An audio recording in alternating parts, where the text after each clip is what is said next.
প্রশাসনিক অনুমতি না মেলায় স্থগিত সিপিআইএম প্রার্থীর নির্বাচনী পথসভা। প্রশাসনিক অনুমতি না থাকায় স্থগিত সিপিআইএম এর পথসভা। মালবাজার মহকুমার ক্রান্তি ব্লকের অন্তর্গত ক্রান্তি বাজার মঙ্গলবার জলপাইগুড়ি লোকসভা কেন্দ্রের বামফ্রন্ট মনোনীত কংগ্রেস সমর্থিত সিপিআইএম প্রার্থী দেবরাজ বর্মনের নির্বাচনী প্রচারের লক্ষ্যে পথসভার আয়োজন করা হয়েছিল সিপিআইএম ক্রান্তি এরিয়া কমিটির তরফে। এদিনের পথসভায় উপস্থিত ছিলেন সিপিআইএম রাজ্য কমিটির সদস্য তথা তরুণ বক্তা শতরূপ ঘোষ।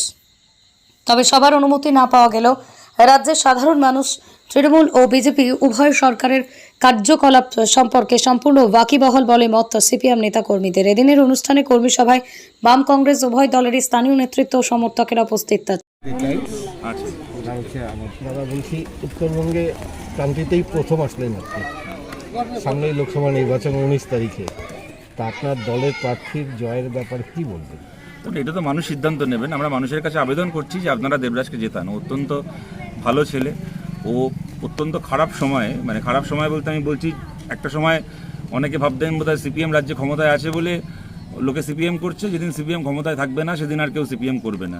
কিন্তু দেবরাজরা এমন একটা সময় কমিউনিস্ট পার্টি সর্বক্ষণের কর্মী হয়েছে যখন আমাদের রাজ্যে বামপন্থী আন্দোলনের সবচেয়ে কঠিন সময়, সেই সময় এরা নতুন করে লড়াই এসছে। এবং তারপরে আরও অনেকের মতো দেবরাজকেও আপনারা দেখেছেন, জলপাইগুড়ি বিশেষ করে যখন জলপাইগুড়ি শহরেই ওর বাড়ি, ওই এলাকায় কাজ করেছে, যখন করোনার সময় কোভিডের সময় রেড ভলেন্টিয়ারদের কাজের ও অন্যতম সংগঠক ছিল।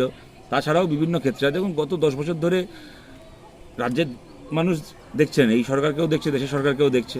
উত্তরবঙ্গ থেকে 2019-এ ওরা ঝেঁটিয়ে সব আসন জিতলো বিজেপি। তারপরে ওরা কি করলো বাংলার জন্য, বাংলার উত্তর দিকের জন্য সবাই দেখেছেন। সব কিছু বিবেচনা করে আমরা মানুষের কাছে আবেদন করছি, আপনারা বাম কংগ্রেস জোট প্রার্থীকে এখানে আশীর্বাদ করুন, দেবরাজকে এখানে আপনারা জেতান।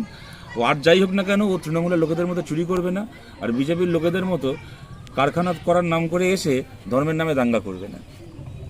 দাদা বলছি, আজকে আপনি কলকাতা থেকে এখানে ছুটে আসলেন, আপনার দলের কর্মীরা এবং জোট সঙ্গী কংগ্রেস ওনারাও ভেবেছিলেন যে আপনাকে দিয়ে হয়তো একটা রোড শো বা একটা স্ট্রিট কর্নার করা হবে।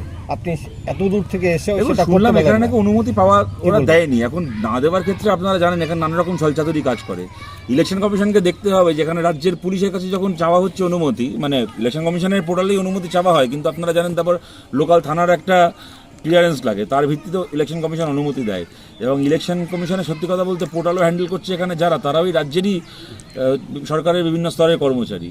তারা এগুলো করছেন খুব সৎভাবে করছেন নাকি ভয়ে ভীতিতে এবং প্রলোভনে করছেন, এটা তো দেখতে হবে। এবার আমরা আশা করব যে তারা সৎভাবে কাজ করবেন। যেখানে দেখুন একটা মিটিং আটকে ওরা আমাদের কথা লোকের কাছে যাওয়ার থেকে আটকাতে পারবে না।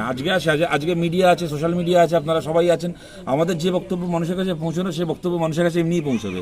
আর সবচেয়ে বড় কথা হচ্ছে, মানুষ এখানে যা দেখছেন গত 10-12 বছর ধরে আমাদের রাজ্যের অবস্থা, দেশের অবস্থা, মানুষের জীবনের যে নিজের অভিজ্ঞতা, যে কোনো বক্তব্যের থেকে সেই অভিজ্ঞতার দাম বেশি। সুতরাং আমাদের একটা মিটিং আটকে আমাদের বক্তব্য আটকে দেবে এমন নয়। কিন্তু ইলেকশন কমিশনের কাজ যারা করছেন, যে আধিকারিকরা, তাদের নিরপেক্ষ হওয়া উচিত। সেই নিরপেক্ষতায় যদি কোথাও কোনো ত্রুটি দেখা যায়, তাহলে আমরাও কিন্তু ছেড়ে কথা বলবো না। দাদা বলছি, গত বিধানসভা ইলেকশনে আপনারা সারা রাজ্য উল্লেখযোগ্য ফল করতে পারেননি, লোকসভায় কীরকম আশা করেন? এটা যেরকম সত্যি, তেমন আপনারা দেখেছেন বিধানসভার পর থেকে যতগুলো ভোট হয়েছে, কদিন আগে পঞ্চায়েত ভোট হলো, এই জলপাইগুড়িতে আপনারা দেখলেন যে কী লড়াই এখানে আমরা করলাম। পুরসভার ভোট হয়েছে জলপাইগুড়ি পুরসভাতে, কোনো ওয়ার্ডে বিজেপি 200-র বেশি ভোট পায়নি। আর সেখানে 3টে ওয়ার্ডে, 2টো ওয়ার্ডে কংগ্রেস, 1টি ওয়ার্ডে বামফ্রন্টের প্রার্থী তিনি জয়ী হয়েছেন। জলপাইগুড়ি পুরসভা আমরা দখল করতাম, গায়ের জোরে ভোট করে ওরা পুরসভাকে ছিনিয়ে নিয়েছে তৃণমূল কংগ্রেস। কিন্তু লড়াই করেছে একমাত্র বামপন্থীরা এবং কংগ্রেস, গোটা জলপাইগুড়ি দেখেছেন সেটা। এবং এটা আমি খালি জলপাইগুড়ি বলে বলবো না, গত 3 বছরে বিধানসভা ভোটের পর থেকে বাংলার যেখানে ভোট হয়েছে আপনারা দেখেছেন। আমরা তাহিরপুর পুরসভা জিতেছি, কংগ্রেস ঝালদা পুরসভা জিতেছে, সেটাকে দখল করার জন্য নানা রকমভাবে ওখানকার আমাদের কংগ্রেসের কাউন্সিলরকে খুন করা থেকে শুরু করে, মানে এহেন নিচতা নেই যা কিনা তৃণমূল চেষ্টা করেনি। কিন্তু আমরা জিতলাম তাহিরপুর, কংগ্রেস জিতল ঝালদা পুরসভা, বিজেপি কোন পুরসভাটা জিতলো? বিজেপি কোথায় আছে তারপর থেকে?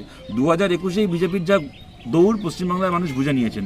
আমরা এখন বাংলার মানুষের কাছে বলতে পারি, এক বিজেপিকে ভোট দিয়ে আপনারা তৃণমূল বিরোধী ভোট ভাগ করতে পারেন, অথবা তৃণমূল বিরোধী ভোটকে যদি একত্রিত করে আপনারা, যেখানে কাস্তে হাতুড়ি আছে, যেখানে হাত চিহ্ন আছে, যেখানে কাস্তে ধানের শীষ আছে, যেখানে কোদাল বেলচা আছে, যেখানে সিংহ চিহ্ন আছে, এই আপনারা যদি এক জায়গায় জড়ো করেন, তাহলে কিন্তু তৃণমূল কংগ্রেসের পশ্চিমবাংলায় ওদের সরকারের ডেথ সার্টিফিকেট লেখা হয়ে যাবে, এই লোকসভা ভোটেই লেখা হয়ে যাবে। বাংলায় কটা আসন ওইভাবে বলবো না, বাংলার মানুষ যদি আশীর্বাদ করেন আমরা 42টাই জিতবো, যদি আশীর্বাদ করেন চান যে 20টা জিতবো, যদি চান 10টা জিতবো, তো মানুষের ইচ্ছের ওপর।